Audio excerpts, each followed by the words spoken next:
Hi, I want to talk about overwhelm today. It's one of the common forms of inner struggles that many people suffer from. There's two ways that we can look at this, I'll use two videos to talk about it. Today, I want to talk about it from a perspective of using a metaphor of a production line.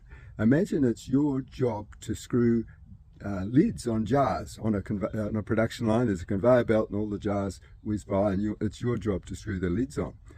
And of course, if the conveyor belt's going the right speed, you're quite happy in your job screwing the lids on. Imagine though that the conveyor belt is slowly sped up.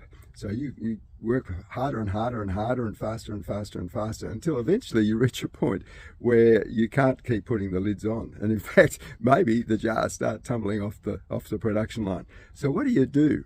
Well, before it gets too fast, I suppose you might look at your technique, try and improve the way that you're going about putting the lids on the jars. You might do flexibility exercises so you become more flexible.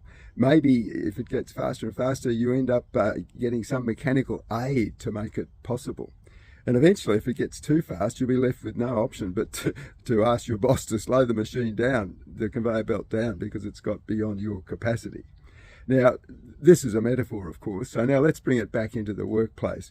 You're working quite happily, and then you start taking on more and more and more. What can you do? Well, the first thing is to try and improve your techniques. Look at your time management. How are you using your time? Are you using it wisely? Are you getting distracted with things that are taking you away from your major task? If that doesn't work, then you've got to look at maybe you need to delegate some of the tasks. Maybe you've taken on too much and you need to delegate tasks.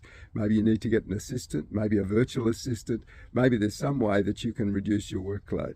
And if that doesn't work, just like the person on the production line, you might have to talk to your boss, and the boss might be you in the case of a solo entrepreneur. You might have to take on less. You might have to set stricter boundaries and take on less and be realistic about what you can achieve. Otherwise, you're going to end up in this terrible state of great mental anguish and unhappiness and being relatively unproductive and, in fact, in the end, perhaps harming your health. So I hope this metaphor is helpful to you. How well does it apply to your situation right now? And if you want some help with inner struggles, including overwhelm, that's something I help people with. They can be held back by inner programming, unconscious programming that's making things a lot harder for them. So if that's the case, certainly get in touch with me and we'll see what we can do to help you. Thank you very much.